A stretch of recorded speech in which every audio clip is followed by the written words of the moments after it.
दोस्तों, आप भी देश और दुनिया से जुड़ी खबरों के बारे में जानने की इच्छा रखते हैं तो आपने तो खान सर का नाम अवश्य सुना ही होगा। उनके YouTube channel Khan GS research centre पर लगभग 25 मिलियन से ज्यादा सब्सक्राइबर हैं। उनकी सबसे खास बात यह है कि उनकी पढ़ाने का तरीका और यह पढ़ाते समय बीच बीच में अपनी भोजपुरी भाषा का जिस तरह से इस्तेमाल करते हैं, उससे उनके स्टूडेंट को किसी भी टॉपिक को पढ़ने और समझने में काफी आसानी होती है, जिस वजह से ज्यादा लोग उनके वीडियो को देखना पसंद करते हैं। खान सर मुश्किल से मुश्किल लगने वाली टॉपिक को भी इतनी आसानी से समझाते हैं कि स्टूडेंट को लगता ही नहीं है कि वह कोई ज्यादा कठिन टॉपिक पढ़ रहा है। सिर्फ यही नहीं, खान सर को उनके चाहने वाले लोग भारत के दूसरे doctor APJ Abdul Kalam sir के नाम से जानते हैं। और दोस्तों, अब आप भी सोच रहे होंगे कि आखिर कौन है खान सर और कैसे इन्होंने अपने इस कहानी को स्टार्ट किया और उन्होंने इतना बड़ा मुकाम कैसे पाया। जरा हमें भी बताओ इनके सफलता के पीछे का राज। तो इसलिए दोस्तों, आज हम इस वीडियो में खान सर की जिंदगी की पूरी कहानी जानेंगे कि कैसे उन्होंने सफलता पाया, जिन्हें हम खान सर के नाम से जानते। खान सर का पूरा नाम तो आज तक वो अपने स्टूडेंट तक को शेयर नहीं किया, और जब उनसे इस बारे में पूछा गया तो उन्होंने बहुत अच्छा जवाब दिया कि अगर आपको कुछ सीखना है तो मेरे कहानी से सीखो। मेरे नाम में क्या रखा है, लेकिन मैं आपको बताता हूँ कि खान सर का असली नाम क्या है। खान सर का असली नाम फैजल खान है और निक नाम अमित सिंह है। खान सर का जन्म उत्तर प्रदेश के देवरिया जिले में हुआ था और खान सर आम आदमी की तरह और मिडिल फैमिली से बिलोंग करते हैं, बल्कि इनका फैमिली बैकग्राउंड इतना स्ट्रांग नहीं था और इसलिए अपनी पढ़ाई और दूसरे कामों को पूरा करने में काफी दिक्कतों का सामना करना पड़ता था। शुरू में गरीबी देखने के कारण ही शायद उन्होंने इतना मेहनत करने की आदत डाली थी, क्योंकि दोस्तों वो कहते हैं ना कि इतना आपको कोई किताब नहीं सिखा सकता जितना आपको अपनी हालात सिखा सके हैं। खान सर बिना किसी शक के हमारे देश से कुछ एजुकेटेड और स्मार्ट लोगों में से एक हैं, और आपको जानकर हैरानी होगी कि इन्होंने अपनी शुरुआती पढ़ाई अपने गांव के पास से ही एक मिशन स्कूल से की थी। स्कूल के शुरुआती दिनों में खान सर ज्यादा पढ़ाई में ध्यान नहीं देते थे और इसके बारे में उन्होंने एक अपने इंटरव्यू में भी बताया था कि वह बहुत एवरेज स्टूडेंट हुआ करते थे और उनका कभी भी पढ़ाई में ज्यादा ध्यान नहीं रहता था। हालांकि उनकी माँ का डांट का असर उन पर जरूर हुआ था, क्योंकि 9th क्लास के बाद वह काफी समझदार और होशियार स्टूडेंट बन गए थे। इसी समय से उन्होंने अपने फेवरेट सब्जेक्ट के बारे में पढ़ना शुरू किया था, जैसे कि हिस्ट्री को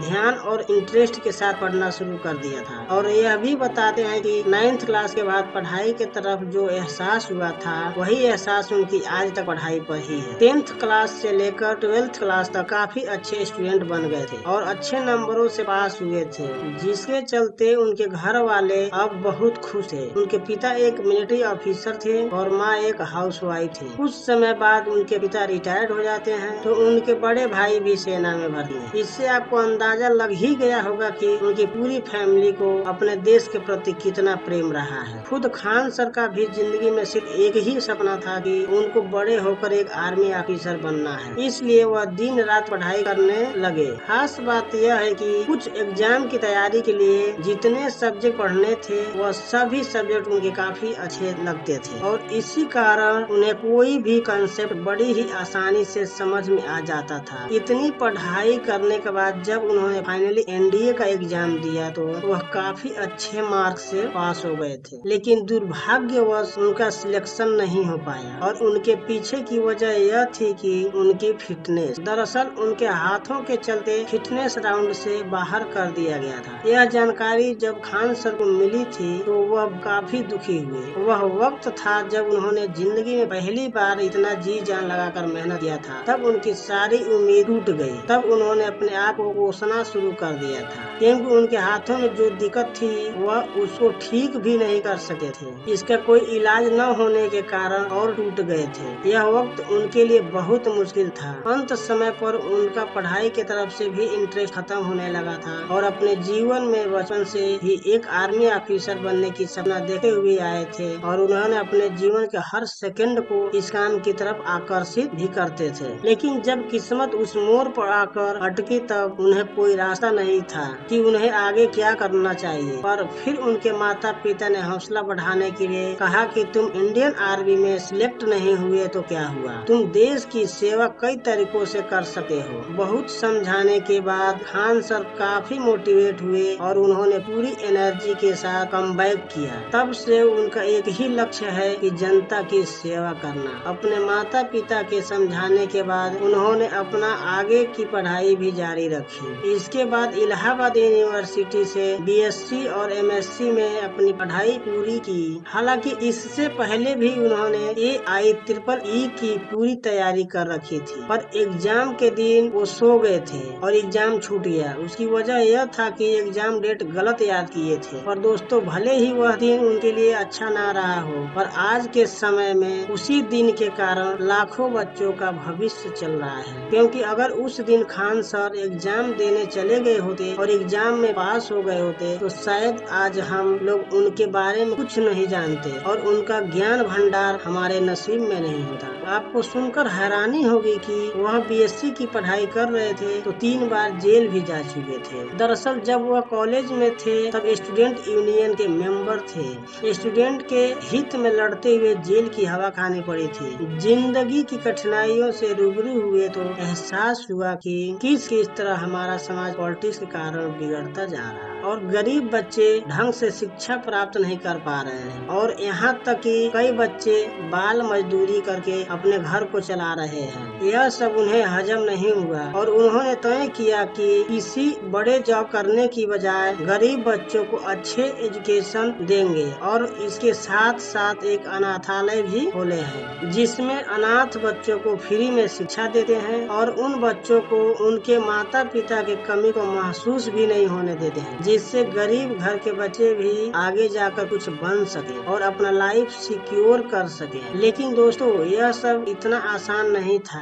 जैसा कि हम सब जानते हैं कि खान सर की आर्थिक स्थिति इतनी अच्छी नहीं थी। उन्होंने अपनी सेविंग के पैसों से पटना में अपना एक कोचिंग खोला जहां वह बच्चों को पढ़ाने लगे। लेकिन तब भी उनके जीवन में कुछ ऐसा नहीं हुआ जिससे उनका जीवन बदल सके, क्योंकि शुरुआत में इनके कोचिंग में बहुत कम बच्चे पढ़ रहे थे। उस समय खान सर की कम्युनिकेशन स्किल और टीचिंग स्किल काफी अच्छी थी और इसी से अपने बच्चों को पढ़ाने का एक नया तरीका खोजा। वह अपने स्टूडेंट को इंग्लिश और हिंदी में सिखाने की जगह वो भोजपुरी भाषा का इस्तेमाल करने लगे, जिससे बच्चे बोर ना होकर पढ़ाई पर पूरी तरीके से कंसंट्रेट करें और अच्छे से टॉपिक को समझ सके। खान सर की यह टीचिंग का तरीका धीरे धीरे रंग लाने लगा और बच्चे भी ऐसे काफी पसंद करने लगे थे। इसी वजह से उनकी कोचिंग सेंटर के समय के साथ साथ स्टूडेंट की संख्या भी बढ़ने लगी और एक समय ऐसा आया कि रूम में बैठने के लिए स्टूडेंट को जगह तक भी कम पड़ने लगी। फिर कुछ महीनों के बाद खान सर ने एक बड़ा सा हॉल खरीद लिया जिसमें करीब 2000 स्टूडेंट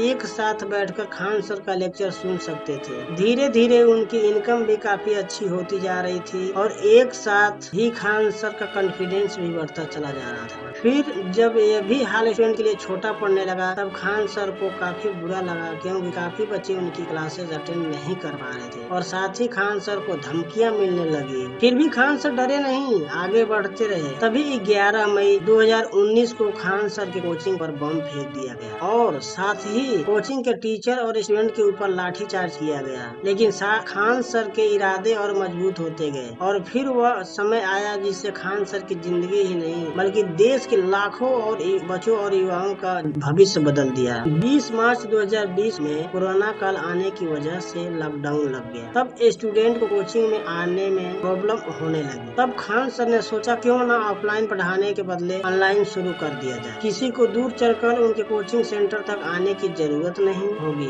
उन्होंने अपने ऑनलाइन क्लासेस अपने YouTube channel Khan GS teacher centre पर डालना शुरू कर दिया। हालांकि शुरुआती दिनों में यूट्यूब पर उनको लोग इग्नोर कर रहे थे, लेकिन जो भी इनको पढ़ाने के तरीके को कोई एक बार भी देख लेता बस उनका फैन बन जाता। धीरे धीरे इनकी पॉपुलैरिटी बिहार के अलावा पूरे देश में फैलने लगी। उनके यूट्यूब चैनल की पॉपुलैरिटी होने के कारण यह है कि अपने हर वीडियो के अंत में प्रॉब्लम्स को सॉल्व करके हल भी बताते हैं। यही वजह है कि उनकी कई वीडियो बड़े बड़े सेलिब्रिटीज भी अपने ट्विटर और अपने इंस्टाग्राम हैंडल पर शेयर करते रहते हैं और खान सर कई कंट्रोवर्सी का भी हिस्सा बने, लेकिन उनके साथ साफ चरित्र ने हर कंट्रोवर्सी से बाहर कर दिया और समय के साथ साथ खान सर ने भी अपने सिखाने के तरीके को बदल दिया और देखते देखते उनके चैनल पर मिलियंस ऑफ सब्सक्राइबर पूरे होने लगे। हर स्टूडेंट के जुबान पर सिर्फ एक ही नाम होने लगा, खान सर, खान सर। आज के समय में उनके चैनल पर 25 मिलियन से भी ज्यादा सब्सक्राइबर हैं और उनकी हर वीडियो पर 5 मिलियन से ज्यादा व्यूज आते हैं। इसी के साथ साथ यूट्यूब के सबसे बड़े एजुकेशन चैनल में से एक है। इसको आप समझ सकते हैं कि खान सर कितने कम समय में कितनी ज्यादा पॉपुलैरिटी हासिल की है। खान सर की कार कलेक्शन। खान सर की